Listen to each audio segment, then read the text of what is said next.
one doctor I remember said, when a child has cancer, the entire family has cancer. And that was a quote that has stayed with me for 20 years.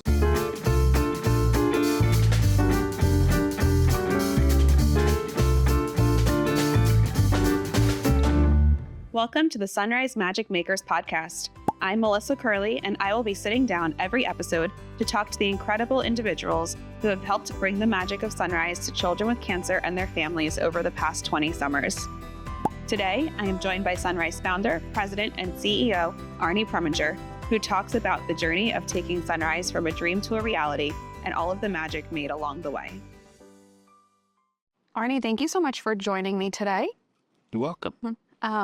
I'm very excited to have you be our first guest on our Sunrise Magic Makers podcast. And I think a lot of people watching or listening will know who you are, but for those who don't, can you just introduce yourself and tell us what your role is here at Sunrise? I am a friendship bracelet maker. I'm Arnie Preminger. I am the president and CEO of Sunrise Association. I'm also its founder. Sunrise began as a little gem of an idea in my head about 20 some odd years ago. Yes, it did. So I would really like to hear more about that. I think some people have heard your story, but not many. We know what Sunrise is today, but where did it come from? What started this dream? So back in 2005, I was the CEO of the Friedberg JCC, which actually from where we're sitting sits right next door to our building. I was also an avid Beatles fan. I remained one of those two things to date. And I got an email alert from the New York Times that said that Paul McCartney would be playing at Avery Fisher Hall. And I couldn't believe it. But of course, when it's Paul McCartney, tickets are gone by the time the email hits you. But I was able to secure a single ticket. And so I went, and I didn't know at the time that this was a benefit concert for Paul Newman's Hole-in-the-Wall Gang Camps. It's now the Serious Fun Network. But these were basically sleepaway camps for children with life-threatening illnesses. And the genesis of those camps was oncology. It was pediatric cancer. That's how it started. And so I went to the show, and it was amazing, as anything that McCartney does is. But he only played two songs. There were other stars there that were sharing the stage with him. Robin Williams was there, Julia Roberts, Tony Bennett, Paul Newman. It was a spectacular night. But the real stars on the stage were the children. There were campers who came onto the stage and were introducing the stars and were talking to them about their work. But they were also talking about the camp. And there were videos that showed Paul Newman fishing with the kids and really cool stuff. And his thing was that he wanted these kids to be able to raise a little bit of hell. And I just thought it was such a great concept. But my background in the JCC movement had always been in day camps. And this was a sleepaway camp. And so I was curious who was doing day camps for children with cancer. So I went online that night and I started to look, and I started to look, and I looked, and I looked, and I looked, and I looked, and I couldn't find anybody. I found one camp in Arizona that was doing a one-week day camp program. It was kind of a feeder into its sleepaway camp. So it started it was like 1 week in June.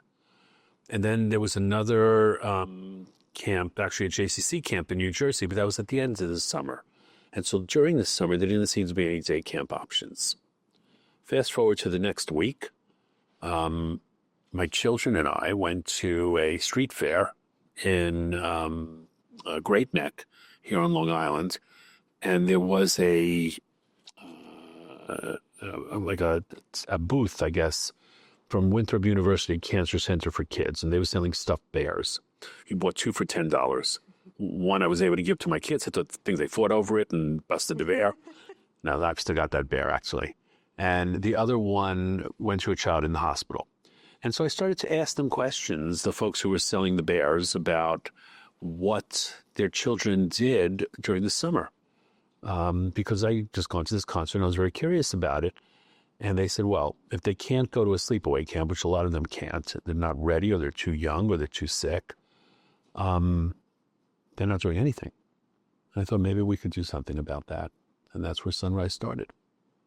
That's an amazing story. And I love that it is in some way because of Paul McCartney, but also it's really all because of you. Well, I appreciate that. Ideas, ideas are wonderful things to have. But the real question is, how do you execute them? And I was very lucky in that I had a foundation to do that. I had a JCC behind me, I had a community behind me. I had, lay people and philanthropists who I'd worked with in the past. To create a camp like Sunrise, which is a day camp, right? So you have to, you're busing children back and forth on the same day, or the parents are picking them up on the same day. It's not like a sleepaway camp where you can fly somebody over or bus them over for a week or 2 weeks, and then, they need to get them back. The transport issue requires you to have a tremendously high number of children with one issue in one area so that you can actually get them back and forth during that time. I was used to doing that with day camps, but Sunrise is not like any other day camp because there aren't, where with a standard day camp, you might have 20 children in a 5-block radius that are coming to camp. With Sunrise, you might have one child in a 40-block radius. So how do you get them there? So you have to have almost a perfect storm. You need a significantly dense population. You need a lot of hospitals, or at least 1 or 2 really significant hospitals that focus on pediatric cancer, because not every hospital does. You need campgrounds within driving time of where these children tend to live. You need a philanthropic base so that you don't have to charge, because the financial impact on these families is draconian. I mean, it's just too much, and we weren't going to add to that. And you need an organization that knows how to run camps, that can then learn how to run a medical camp. So it really is a perfect storm, but we had all of that. So, ideas are great, but it's also what kind of infrastructure you have and how much you're willing to put yourself out there to do it. And we gathered a lot of folks together that said, this sounded like a good idea. Let's see if we can give it a shot. Yeah. So, I mean, I love hearing about the steps that it took, and you were very lucky in a sense that all of these things kind of collided within your world. But what were those early days like for you? What did it feel like? Did you have any idea the magic that you were about to make for these kids? Well, first of all, I made the magic bracelet wrong because it's upside down, so I'm going to have to fix that. It's okay. We have time. You're talking about the days before Sunrise actually opened. Or even just the early days of Sunrise. I mean, it couldn't have been easy. It takes a lot of work, and you put a lot of your time and your effort and your heart into something that had never been done before. I'm just curious, what does that feel like? Can you remember? I didn't care that it was hard. It was hard. There were so many pieces to put together, so many people to meet with, so many people to convince that, even just the hospitals themselves, to get hospitals on board for an unknown entity that hadn't done anything like this before. That was probably the hardest part of all. And I really reached deep into the contacts that I developed in my 20 years over the JCC to get into the hospital networks and try to persuade, hospital administrators that we knew what we were doing, or at least we would learn, and that they could trust us. That I think was the hardest part of all. Getting, donations and things like that. That wasn't as difficult. It was actually easier to raise money for this concept, even though it had been untested, than it was for the JCC in general, because look, unfortunately, we know that everybody's been touched by cancer in one way or another, 1, 2, 3 degrees, out. And when you're then talking about children on top of that, it certainly creates a compelling cause. And then it's local, so you can actually see what your money is doing. So the philanthropy was actually not as difficult as convincing the gatekeepers, if you will, the people who, are responsible for these kids. The schools, the hospitals, the social workers, the doctors, the nurses.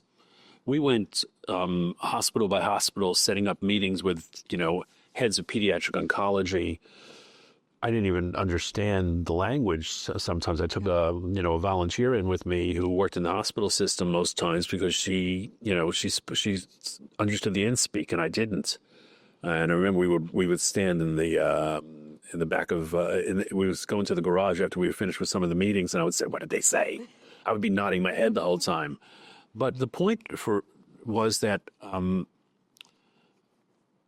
it was a real exciting moment to be able to do something like this, and I just never felt that we weren't going to succeed. I mean, and there wasn't even a moment. All right, maybe there was There's probably one moment that I can remember where I got a little bit worried about whether we were going to be able to raise enough money and get enough kids and all that. But it was really it was a moment like nothing I'd ever experienced before. Everybody that I spoke to about it jumped on board. Everybody, had that excitement in their eyes. I had, a major donor from the JCC who called me because he heard about it and wanted to get involved. It was such an exciting time. We were building roads, we were doing construction work. We were, talking to government officials. We were talking to philanthropists. We were talking to hospitals. I was so far out of my comfort zone, and yet I was so comfortable because I just knew that what we were doing was going to have an incredible impact. Yeah.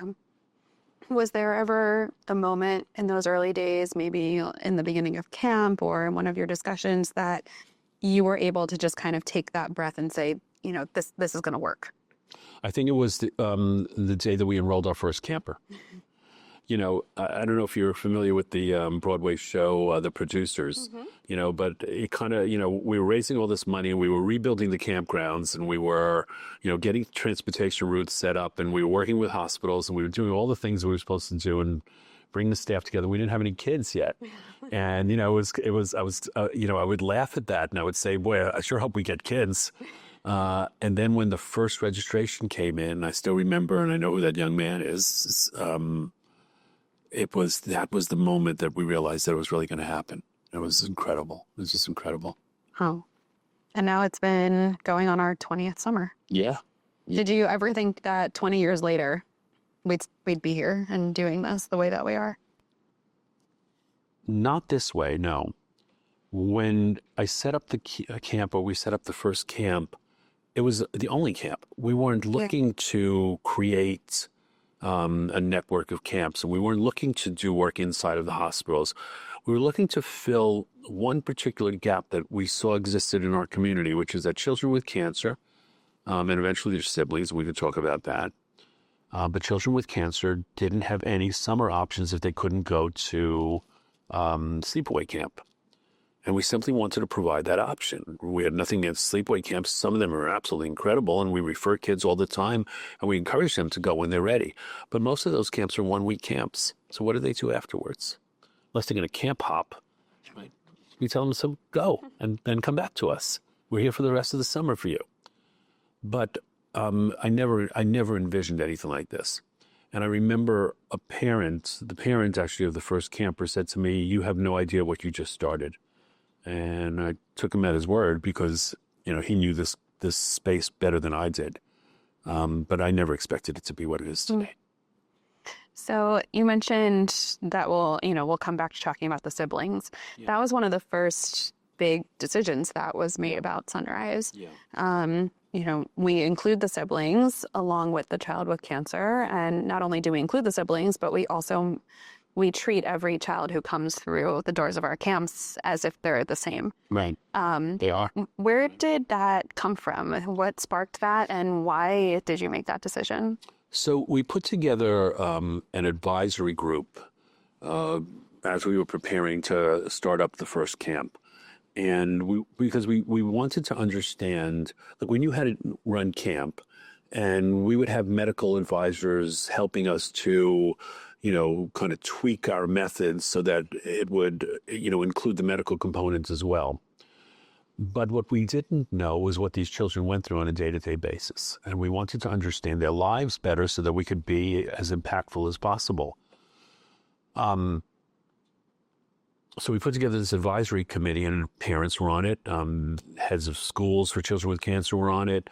Doctors were on it, nurses, social workers, people in the mental health community, people who intersected with them in the various areas of their life.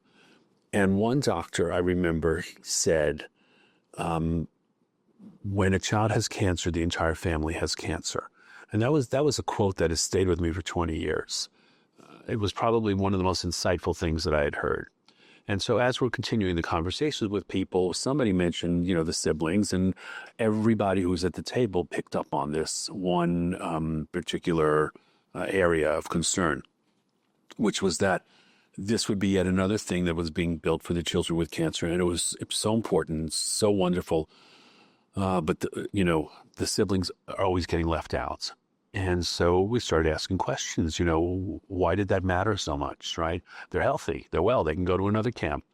And we started to learn what not only the diagnosed child's life was like, but the sibling's life, and, getting dragged with their sibling to medical appointments because there's nowhere to leave them, or coming home to an empty house.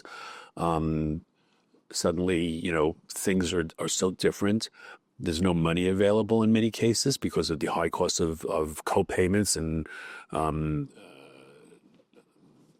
treatments that have not been, necessarily proven or endorsed yet by insurance companies. And I mean, there's just so much that goes on. And if it's a single parent family, there's no money coming into the house for a while because somebody has to take the child to chemotherapy, sometimes as much as 5 days a week. And it impacts tremendously on the sibling. And then, of course, when the relatives come over, who do they pay attention to? You're naturally drawn to a sick child, And the impact on the siblings was really tremendous. And so we thought about it and we talked about it. And we decided that we would make the camp open to the siblings as well on a totally equal basis, to the point that we said, we are not giving counselors information on who's the diagnosed child and who's the sibling unless there is a real need to know. They'll figure it out in a day or two. Mm-hmm. But let's start on a level playing field, and let's make sure that the siblings feel that this is their camp as well as the child is sick. Yeah. And that was probably the second best decision after the decision to create Sunrise that has held throughout the years. And all of the camps that we've created since have included the siblings. And it's really been tremendous benefit to the family, to the sibling, and to the diagnosed child, because it restores some sense of family, right? Yeah. I had a mother in one of our camps in Israel who said that at home they live in a world of no, and here they live in a world of yes. And that really is the difference for them. Yeah, Sunrise absolutely is a world of yes. Yeah. The children are given every single day at camp, at Wheels, virtually. We always say we're giving childhood back to these children, and it's incredible to watch that happen day after day after day. So I want to fast forward a little bit in the timeline. We're just gonna kind of go through the Sunrise history here and get your take on it all. So after camps have been up and running for a couple of years, I believe the next thing that happened was Sunrise on Wheels. Yes. Yep. That was 2009. Mm-hmm. So that happened, I guess, 2 to 3 years after we had opened the first camp. So where did that come from, and what was that like? Because, now you've already had the experience of looking and having this dream and opening something new, and, now to take it to that next step. Why did you feel that Sunrise needed to go beyond the camp doors? Yeah. So there were really only 3 of us, who were operating everything in the first year or two. And that was myself, Michelle Vernon, who was our first camp director and now oversees all of our camps, and Bonnie Flato, who was a volunteer from Memorial Sloan Kettering. That's what she was working at the time. Now she oversees all of our hospital programs. And the 3 of us were kind of standing together as camp was starting to wind down in that first year. And we said, well, now what? We don't want the kids to go a year without seeing each other. Social media was not as prevalent as it is now. I think we had rules about MySpace to give you a sense of, what that was all about at that time. And so, keeping in touch was, and how do we create opportunities for them to not have to wait a year to be with their new friends, especially because these relationships have proven so meaningful, particularly with the siblings, right? Who now had a core group that they could relate to, who got it, who understood where they're at. So we started doing directories and stuff like that. And then we started doing like year-round programming, once every 2 months or so, we get the kids together somewhere. with kids with compromised immune systems, you can't just put them anywhere. So we would like rent out a movie theater, and we would send our staff in an hour before with Purell and Lysol wipes and all that. And we'd wipe down every seat, and theaters would open for us, a couple of hours early so they wouldn't admit the general public. And we did that in gymnastics places and things like that. And, we really wanted to create something. But, Bonnie kept talking to us because she came out of the hospital world. And she said, what you're seeing here at camp is not their reality. The reality is when they sit in these chemo units and they, and everybody's miserable and, the parents are tired and the sibling is pulling at them and the child knows that they're going to, be going into a chemo room soon and they're going to feel lousy in the next couple of days. This is more their reality than camp is. Camp is an escape from it. And so we brought together some folks from some hospitals that we were working with, and we said we'd like to do more. Maybe we can somehow bring camp into the hospitals. We had this image of this magic. You ever see a magician's trunk, and it's like it opens up and it opens up and opens up, and there's all this stuff. We had this image in our heads of, using a magician's trunk and kind of bringing it into the hospitals. There'd be toys and games and magical things and portable campfires that we would bring in and things like that. And one of the hospitals, Cohen Children's Hospital, which was Schneider at the time, said that they would have an interest in, our doing a program there. And we eventually couldn't find the magician's trunk, and so we settled for like a 1960s psychedelic camp trunk. And we put wheels on it so that we could roll it easily through the hospital because we were going to fill it up with toys and games. And so hence we called it Sunrise on Wheels. Mm-hmm. And that's where that came out of. And, there is an X factor, I believe, in the programs that we run. We are so committed to creating a level of excellence no matter where we are because we want these children to have the very best. We don't want to compromise. At the same time, we don't want to go crazy overboard. We want their experiences to mimic what children who don't have cancer would have in the summer and all that. And so we really put an incredible value on creativity and excellence and safety and all of that. And so as we began to develop our hospital programs, they mimicked our camp programs in that way. And the hospitals were just thrilled.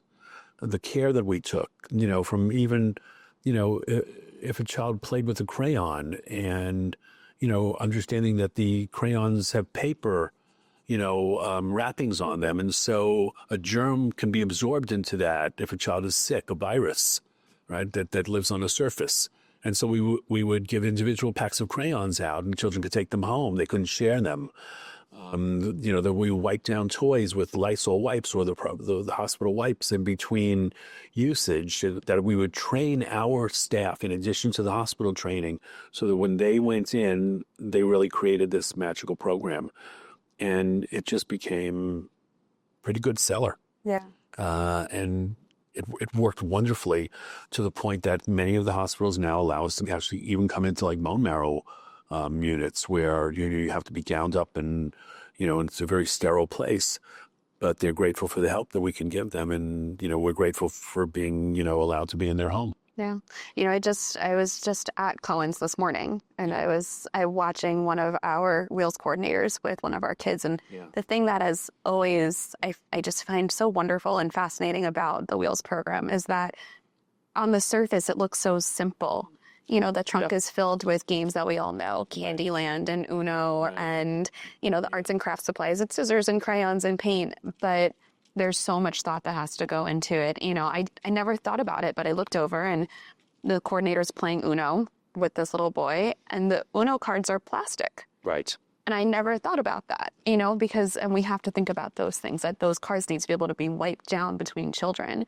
Yep. And how amazing it is that you've built this team that is able to do that work and think in those ways. So that way, when they walk in, it is so seamless. And these children don't realize the amount of time and thought that goes in. They just know that they're playing a card game with somebody. And the hospitals know that they don't have to look over our shoulder because they know that we're going to respect the level of safety and sterility and cleanliness and all of that has to be there. We just introduced virtual reality into some of the hospitals as part of our Sunrise on Wheels program. so that children, when they're getting chemo or if they're in bed, we kind of take them out of their headspace for, 20 minutes or so.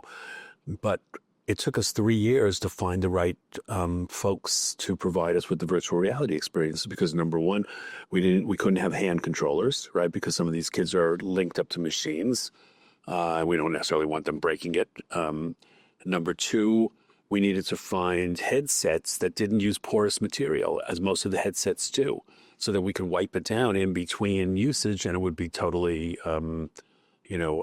sterile. We wanted something where our staff could control the experiences that they're seeing, which means that they could see the exact same thing. That doesn't really exist. And we wanted experiences that were calming for the children. So we take them on safari, or we take them to, underwater, which actually isn't as calming as we would like it to be. The kids get really excited about that. But that's the level of thought that we try to put into everything. It's like if we're going to introduce something new, how do we make sure that it works properly? And we piloted it for 3 months before we put it into all the hospitals because we needed to know certain things. If a child just finished chemotherapy or just came out of, is it going to make them nauseous to have a virtual reality headset on? Are there certain children that we should not be offering it to at different times? And so, we're continuously learning. But what we're trying to learn is how do we keep on elevating their experiences? How do we keep on bringing them more things that will make them feel like children and not like children who have cancer? So I want to kind of keep moving forward. Yeah. So fast forward now, I guess, a year. And the next big thing that happened was we opened another camp. Yeah. I want to talk about how you found that, Sunrise was replicable. And not only was it replicable in an environment that you knew and a culture that you knew, but you took this overseas and opened your second camp in Israel. Yeah. And why Israel? And what is different about Sunrise there, and what is the same? It's more or less the same, honestly. The songs are different, the language is different, but these are still children with cancer.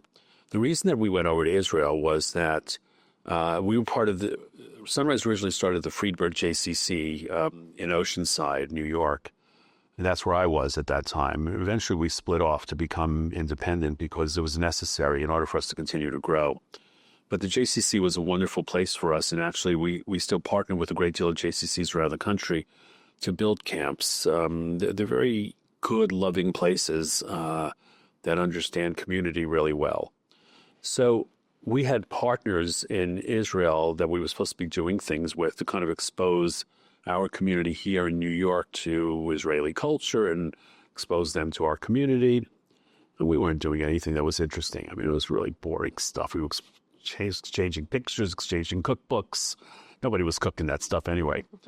But Sunrise, we found in the first year, had the capacity to build community in a way that we had never seen before. Not only did it focus on the community of children with cancer and their families, but the surrounding communities, community of philanthropists, the staff, who came to work and who weren't going to make as much money as they might make if they did something else, but wanted to be there. The lay leadership and the community, the JCC community that supported it, and just the general community overall. And so I was talking to my counterpart in Israel on one day, and I said, I really think that we could bring this to Israel. One of the things that I liked about it is that Israel is so small. It takes up a lot of space in the media, but not on the map. Mm-hmm. And when you really look at Israel, from north to south, it's an 8-hour drive from one tip of the country to the other. And from east to west, probably like a 3-hour drive or so. And so we thought, we looked at the statistics there. There was actually, when we were there was a headline in the newspaper that said 450 new cases of childhood cancer this year in the country. They had a population of about 7 million at that time. The greater New York area had a population of about 10 million, and we had 550 new cases. So there was really a similarity in what we were seeing. And we started talking to, some of our potential partners out there about bringing the camp there. because it made sense in terms of the geography, right? You have to have, again, you need that dense population with a significant amount of hospitals that can get back and forth to the campgrounds within the reasonable amount of time each day, or you can't create a day camp. And it just so happened that Israel fit the bill. And so we started having conversations there. And that one took us 3 years to put together. There was a new culture. The culture of philanthropy is different. The tax structure is different in terms of donations and all of that. And we needed to find like-minded people, partners who understood what our basic core values were, which among everything else included the fact that every Israeli child who was dealing with cancer, whether they were Jewish or Christian or Muslim, would be welcome. And which, by the way, there was nobody who ever said that they wouldn't be, including people who you would have thought, based on, the political spectrum, would not feel that way.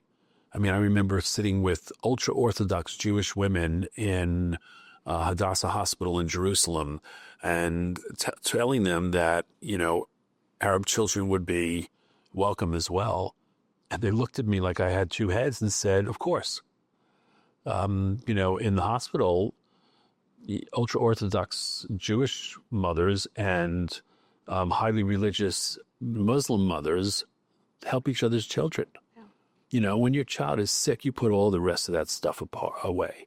And so it took us 3 years to put that together, but we really felt that it would be a wonderful thing to do.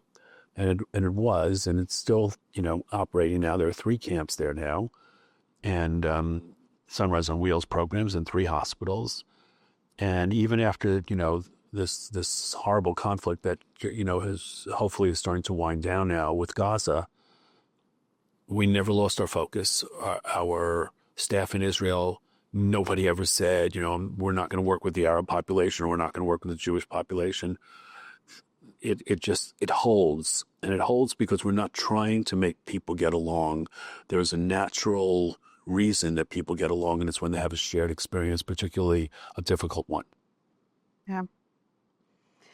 I could talk to you about Israel for hours, but I won't. Not today. Take coffee. So now you've built the second camp in Israel. You found we can replicate it. We are at 13 camps, opening a 14th camp. Did you ever picture that it would be this big? When we got to our third camp, and that was in the New York area also, we were working with a partner, JCC, in the Rockland County, Westchester area. We knew at that point that if we wanted to continue to build, we would have to leave the JCC, if you will, because these are local community organizations that are really designed to, better their own community, and their community has limited bandwidth, limited dollars that you can just raise from the same board of directors. And we really felt that, we had to make a choice at that point. Either we stop at 3 or we become a separate 501c3, a separate independent, charitable organization. We turned to our donors to form the new board, along with some of the JCC board members who had worked with us before. And we keep on building. And so when we made that decision that we would go that route, that was when I knew that we were going to be building a lot, because that was the purpose, was to now develop an infrastructure that would support us moving forward. And so that was 2014. We had 3 camps at the time. Now we have 14, including our virtual camp, and our 15th will be opening up this summer. Is that right? Or I think our 14th opening. 14th opening up this summer, in Fort Lauderdale.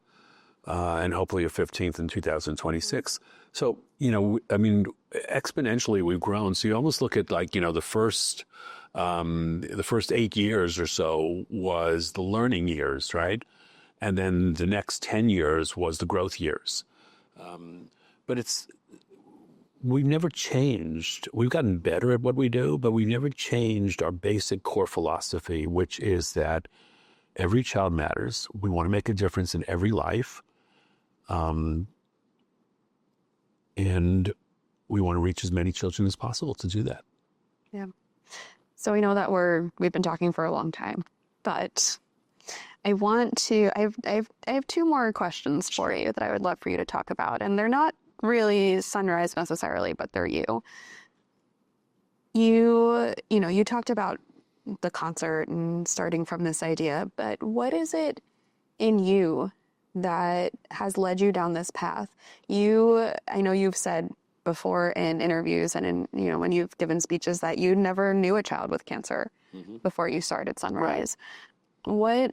What foundation did you have that brought you to this point?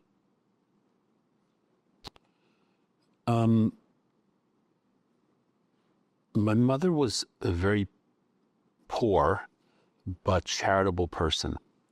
And the folklore in our family was really that you just gave even if you didn't have enough to give, because there was always somebody who needed more. And so, part of my childhood, we were on food stamps, just to be able to stretch the bills. And I never really understood that and how difficult that was for my mother until, I became an adult. But she always had these tzedakah boxes, these little boxes, metal boxes for charity in the middle drawer in the kitchen. And she would put any of her change that she had into it. And she would encourage us to do the same, especially on holidays. And a lot of them were, for these little yeshivas, these, Jewish day schools, if you will, around the country in odd places. I don't know how she ever came to those, but she had these boxes. And I think those made an impression on me more than anything else. And I have one, of her original boxes still on my desk here. And it was just a reminder that there are always people who need, people you don't know, who are in need and probably need more than you do. And you should never forget about that, no matter what kind of shape you're in. And I think it just really informed my value system very, very much. Strange how little things like that can do that, right? And I wanted to be in the helping profession in some way. Originally, I wanted to get into politics, but I didn't have a thick skin, so I eventually decided that wouldn't really work. And just by accident, I got a job at a JCC, just a very part-time job while I was in college, just to pay for gas in my car. And I just fell in love with the work, and so it took me, from there. But I've always had for the work that I do, I've always believed that you can combine a business acumen, right, a good business sense, with a good heart. And Sunrise to me is the actualization of everything that I've always wanted to accomplish, which was to, it's a business, it's a $15-16 million business a year.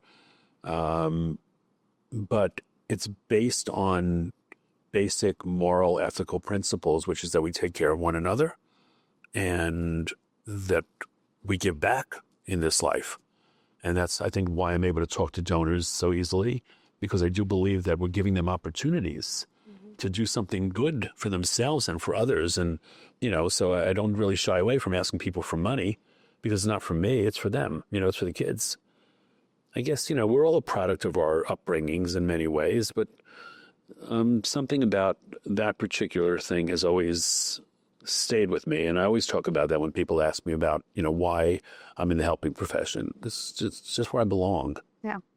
And I hope and I think that you have passed that along to so many people, I think, through the creation of Sunrise, and so many people who maybe would not have had that particular view of the world, but are touched by Sunrise in some way, whether a friend told them about this place to come in, or a friend of theirs or a family member had a child who had to come to Sunrise, and it opens up a new world. And I don't know that there's any way to quantify the number of people who have probably learned a little bit of what your mother taught you through Sunrise. I don't spend a lot of time thinking about that. I think I'm always thinking about what's next and how do we move forward, or how do we solve this problem, or whatever it is that we're dealing with at any given time. But I'm very gratified for that. I really am. I used to say, and I still do believe, that the cure for childhood cancer will come from Sunrise. Yeah. And it's not because we're going to invent it. It's because we're going to have, touch someone's life, maybe one of our counselors or one of our philanthropists or somebody that will have that aha moment one day. They'll become a researcher and they'll figure it out, and we'll be able to close our doors, and that'll be a great day. That was perfect for my last question, actually, because the question I've been asking everybody is, have you had your aha moment? Can you pinpoint something? I think it was one of, I mean, they blur into one another. I think it was one of the earliest fundraising events that we did when we saw that we had filled a room with like 200 people. All these people were gathered around. They were all there to just take care of our kids. They didn't know them. They weren't necessarily going to meet them. They weren't going to impact their lives. But just looking around the room and seeing, how we were able to create this groundswell, I think that was the moment for me when I realized that this really was something. Yeah. Yeah. And it really is something. It's something amazing. And thank you for the magic. This is the Magic Makers podcast. I think we have so many magic makers who are going to be coming to this table and who pass through the doors, so to speak, of Sunrise. But you were the first one. Appreciate it. And the biggest one. So it's good to still be here doing it, for sure. I can tell you that. We're happy you're still here doing it. Thank you.